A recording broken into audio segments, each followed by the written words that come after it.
The NFL Combine is underway in Indianapolis, and it's the next step for the Minnesota Vikings in their new era. And thank you for joining us for our NFL Combine special. I'm Hobie Artigue. Yeah, Vikings, a new era. I'm Tatum Everett, and the new management of the Minnesota Vikings, GM Kwesi Adofo-Mensah and new head coach Kevin O'Connell have been in Indy all week. Really the official kickstart to the offseason. Yes, it is. The NFL official season gets underway with free agency in a couple of weeks and then the NFL draft at the end of April. But we're here to break down some of the guys and the players that are standing out to the purple and where this team can go in the offseason. We have a full special coming your way. Pete Bursich joins us to break down some of his top prospects that could be a perfect fit for the purple, especially on defense. And we'll hear from the NFL draft experts on who they think the Vikings should pick at number 12 in this year's NFL draft. Plenty of options there and plenty of questions that we will take from you, the fans, about the Vikings in the Combine, the NFL draft, and just where they could go in the offseason with some potential moves to make. But before the Combine got going, Vikings' new head coach and GM made their national media rounds. Let's hear from our boots on the ground from Vikings Entertainment Network's Gabe Henderson and Ben Lieber as they weigh in on their impressions of this new Vikings era. All right, Gabe Henderson here alongside Ben Lieber. Ben, we are both in Indy. We've been here all week, and the vibe has been the most talked about thing here. For you, what has been your perspective of everything that has transpired here in Indy? The vibe has been great. I mean, ever since we checked into the hotel, there's just a buzz in the hotel lobby. It's amazing how we just celebrate a Rams Super Bowl win. You get the parade. There's a small break, and all of a sudden now we're here at the Combine in Indianapolis, and everybody's already focused on 2022. You know, 2021's already over.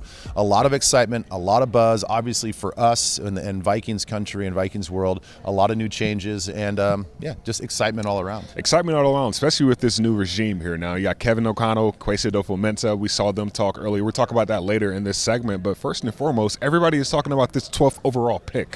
What are the Vikings going to do? There's a lot of things, a lot of holes on the defensive side of the ball that we can replace. There's a few holes on the offensive side of the ball. But in your opinion, what do we do with that 12th overall pick? It's been the biggest debate that I think you and I have talked about, not only together privately, but as we talk to other people, other draft experts. You know, just the thought of what is more important. Obviously, there is a need for both spots, and we've got a lot of different opinions. But it seems like, and I will agree, that solidifying a pass rush only helps out the defense in totality. You know, it helps out your cornerbacks, whether they're high-enders or average players. It helps out the linebackers in coverage as well. Clearly, if you look at the last two Super Bowls, Tampa Bay. As much as Tom Brady gets a lot of credit, right? And the offense gets a lot of credit. That defensive front is what won that Super Bowl. Absolutely. Let's go back to this last Super Bowl with the Rams. Everybody wants to talk about McVay, creativity, all this other stuff, and they leveraged their future to get their quarterback of the future to bring it. But really what ended up winning the game was their pass rush. Right. So I just think that if we're sitting at 12, and I know free agency still has to happen, you don't know what our contract situation is going to look like. I just think that we need to solidify the pass rusher opposite Danielle Hunter, especially in a new 3-4 scheme. What are your thoughts? I'm right there with you. I think a cornerback has to be thought about, but if there's a defensive pass rusher at that 12 spot, why not take him? But you got to balance out with best player available, and I'm sure Kwesi and Kevin O'Connell both had that in mind, and they spoke about that at their press conference. So what were your thoughts on what they had to say this week?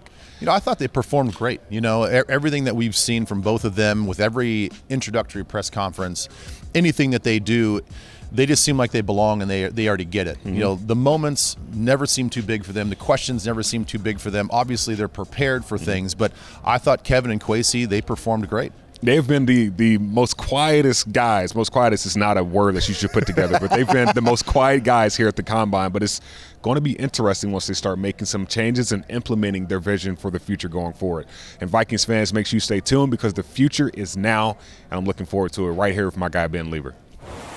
Well, as Gabe and Ben alluded to, the future is now and still very new. Kevin O'Connell just over 2 weeks on the job before addressing the media at the Combine. Yeah, he and Kwesi Adofo-Mensah continue to build that partnership, that relationship, if you will. And earlier this week, Kwesi Adofo-Mensah referred to Kevin O'Connell as a systems thinker whenever it comes to applying both on and off of the football field. And here's what KOC believes that means. It's a process thinker, and you put value in that process, the consistency in that process to treat each and every week as its own entity when you're playing games and opponents. How you evaluate in the draft. You can't, you might have your core principles and characteristics and factors you look for a position, but you cannot, just put everybody into a box and say this is what we're looking for, because you're going to miss on, you're going to miss on some players that ultimately maybe don't fit a core characteristic, but you can find a way to use that player in a way that their potential is maximized and it fits in with the other 10 guys. As you can tell, Kevin O'Connell excited to get to work with the Vikings at the NFL Combine. But Tatum, whenever you look at the Combine and in the offseason as a whole, there is plenty of work for the Vikings front office to get to as we move into these next few That's weeks. right. First-year general manager Kwesi Adofo-Mensah has his hands full with the Vikings salary cap. It raised several questions from the national media when he made his rounds at the Combine. And here's his answer to figuring out that puzzle. I have an economics background. And I know I say the word economics and everybody probably cringes because nobody liked economics when they learned it. But, you talk about economics, it's optimizing utility, right? It's a very simple equation, and there's constraints that you have, and you solve for those constraints. The NFL puzzle is different because you don't know what that equation looks like. You don't know exactly what those constraints look like.